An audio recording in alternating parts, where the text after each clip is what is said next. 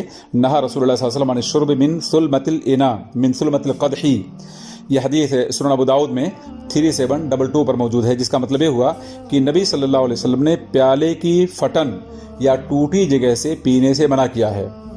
آپ غور کیجئے، کھانے پینے کے سلسلے میں اللہ رب العالمین کی نعمت کا ہمیں شکر ادا کرنا چاہیے، اور یہ بات محسوس کرنا چاہیے کہ ہمیں جو بھی نعمت، دولت، ثروت، سرمایہ حاصل ہے، اس کے باوجود اللہ کے رسول صلی اللہ علیہ وسلم نے چند برتنوں میں ہمیں کھانے اور پینے سے منع کیا ہے۔ اس سلسلے میں آپ جان لیجئے کہ چاندی اور سونے کے برتن میں پانی پینا منع ہے۔ اللہ کے رسول صلی اللہ علیہ وسلم کے سلسلے میں حدیث یہ ہے کہ ان رسول اللہ صلی اللہ علیہ وسلم نہا عن الشرب فی آنیۃ الذهب والفضہ۔ یہ حدیث صحیح بخاری میں 5831 پر موجود ہے، اور صحیح مسلم میں 2067 پر موجود ہے، جس کا مطلب یہ ہے کہ رسول اللہ صلی اللہ علیہ وسلم سونے اور چاندی کے برتن میں پینے سے منع کیا ہے۔ اور آپ نے کہا ہے الذی یشرب فی اناء الفضة انما یجرجر فی بطنہ نار جہنم۔ یہ حدیث صحیح بخاری میں 5634 پر موجود ہے، جس کا مطلب یہ ہوا کہ جو شخص سونے اور چاندی کے برتن میں پینے کی کوشش کرتا ہے گویا اپنے پیٹ میں جہنم کی آگ اڈیلتا ہے۔ کتنی خطرناک وعید ہے نبی صلی اللہ علیہ وسلم کی کہ انسان چاندی اور سونے کے برتن میں کھانے اور پینے سے پرہیز کرے۔ اسی طرح سے میرے بھائیوں، پینے کا ایک اسلامی طریقہ یہ ہے کہ مشکیزہ یا گھڑے کے منہ سے پینا یا گھڑے میں منہ لگا کر پینا منع ہے۔ جو بڑا برتن ہو یا بڑی بالٹی ہے تو اس کے منہ سے منہ لگا کر کے یا اس بالٹی پر منہ رکھ کر یا گھڑے پر منہ رکھ کر مشکیزہ پر منہ رکھ کر پینا منع ہے، بلکہ اس بڑے برتن سے چھوٹے برتن میں آپ پانی نکال لیجئے، پھر آپ پانی پینے کی کوشش کیجئے۔ اس سلسلے میں اللہ کے رسول صلی اللہ علیہ وسلم کی حدیث ہے نہا رسول اللہ صلی اللہ علیہ وسلم عن الشرب من فی القربہ او السقاء۔ یہ حدیث سنن ترمذی میں 1892 پر دیکھی جا سکتی ہے، جس کا مطلب یہ ہوا کہ نبی صلی اللہ علیہ وسلم نے مشکیزہ یا گھڑا کے منہ سے پینے سے منع کیا ہے۔ اور اسی طرح سے میرے بھائیوں، آج فیشن کے زمانے میں لوگ فخر سمجھتے ہیں کہ کھڑے ہو کر پانی پینے کی کوشش کرتے ہیں۔ اس سلسلے میں ہمیں نبی صلی اللہ علیہ وسلم کی احادیث کو سماعت کرنا چاہیے۔ ان رسول اللہ صلی اللہ علیہ وسلم نہا ان یشرب الرجل قائما۔ صحیح مسلم میں حدیث 2025 پر دیکھی جا سکتی ہے، جس حدیث کا معنی یہ ہے کہ نبی صلی اللہ علیہ وسلم نے منع کیا ہے کہ آدمی کھڑے ہو کر پانی پیے۔ اسی طرح سے میرے بھائیوں، ہماری یہ غلطی کھانے پینے کی چیزوں میں یہ ہوتی ہے کہ ہم پانی کو کھلا چھوڑ دیتے ہیں، کھانے کو کھلا چھوڑ دیتے ہیں، جبکہ اسلام نے ہمیں اس سے منع کیا ہے۔ آئیے ذرا اس سلسلے میں اللہ کے رسول صلی اللہ علیہ وسلم کی حدیث کو سنیں کہ آپ نے فرمایا غطوا الاناء واوقوا السقاء۔ یہ حدیث صحیح بخاری میں 5624 پر موجود ہے، جس کا مطلب یہ ہوتا ہے کہ برتن کو اور پینے کی چیزوں کو ڈھک دو۔ اور دوسری حدیث میں اس کی وجہ اللہ کے رسول نے بیان کیا ہے کہ رات میں وبا ہواؤں کے ساتھ چلتی ہے، بیماریاں چلتی ہیں اور کھلے برتنوں میں داخل ہو جاتی ہیں، لہذا انسانوں کو اس سے نقصان ہوتا ہے۔ اسی لیے اسلامی تعلیم یہ ہے کہ ہم لوگ کھانے اور پینے کی چیزوں کو ڈھک کر رکھیں، کھلا ہوا نہ چھوڑ دیں، اور اگر ڈھکنے کے لیے کوئی چیز نہ پائیں تو کم از کم اس کے منہ پر کوئی لکڑی ہی رکھ دیں اور بسم اللہ کہہ کر کے دروازہ بند کریں، کھانے پینے کی چیزوں کو ڈھکنے کی کوشش کریں۔ یہ اسلامی طریقہ ہے۔ اسی کے ساتھ ہمیں اللہ کے رسول صلی اللہ علیہ وسلم نے پانی سے فراغت کے بعد الحمدللہ کہنے کی جو تعلیم دی ہے، لیکن اگر کوئی انسان دودھ پیتا ہے تو دودھ پینے کے بعد اسے کیا دعا پڑھنی چاہیے؟ اس سلسلے میں اللہ کے رسول صلی اللہ علیہ وسلم کی حدیث ہے کہ آپ نے فرمایا اللہم بارک لنا فیہ وزدنا منہ۔ یہ حدیث ہے سنن ابو داؤد میں 3730 پر موجود ہے، اور سلسلۃ الاحادیث صحیحہ شیخ البانی رحمہ اللہ کی اس کتاب میں 2320 پر یہ حدیث موجود ہے، جس کا مطلب یہ ہوا کہ اے اللہ اس میں برکت دے اور اس کو مزید عنایت کر۔ یعنی دودھ پینے کے بعد اللہ کے رسول صلی اللہ علیہ وسلم عام طور پہ یہ دعا پڑھتے تھے اللہم بارک لنا فیہ وزدنا منہ۔ میرے بھائیوں، بہرحال یہ چند باتیں تھیں جو کھانے اور پینے کے تعلق سے تھیں۔ مجھے امید ہے کہ میری بات انشاءاللہ واضح ہوگی۔ اللہ سے دعا ہے کہ اللہ رب العالمین مجھے اور ہمارے گروپ کے تمام ممبران کو ان باتوں پر عمل کرنے کی توفیق دے۔ میں ایک بار پھر شکریہ ادا کرتا ہوں اپنے بھائی جناب عمران صاحب کا، اور ہمارے بھائی امتیاز بھائی کا، اور بھی دیگر جو ہمارے احباب ہیں، ان تمام لوگوں کے شکریہ کے ساتھ میں اللہ سے دعا کرتا ہوں کہ اللہ رب العالمین ہم سب کو اپنے نبی صلی اللہ علیہ وسلم کی سنت کا حریص بنائے، اور اللہ ہمیں نبی صلی اللہ علیہ وسلم کی اطاعت اور اتباع کی توفیق بخشے۔ وآخر دعوانا ان الحمد للہ رب العالمین۔ السلام علیکم ورحمۃ اللہ وبرکاتہ۔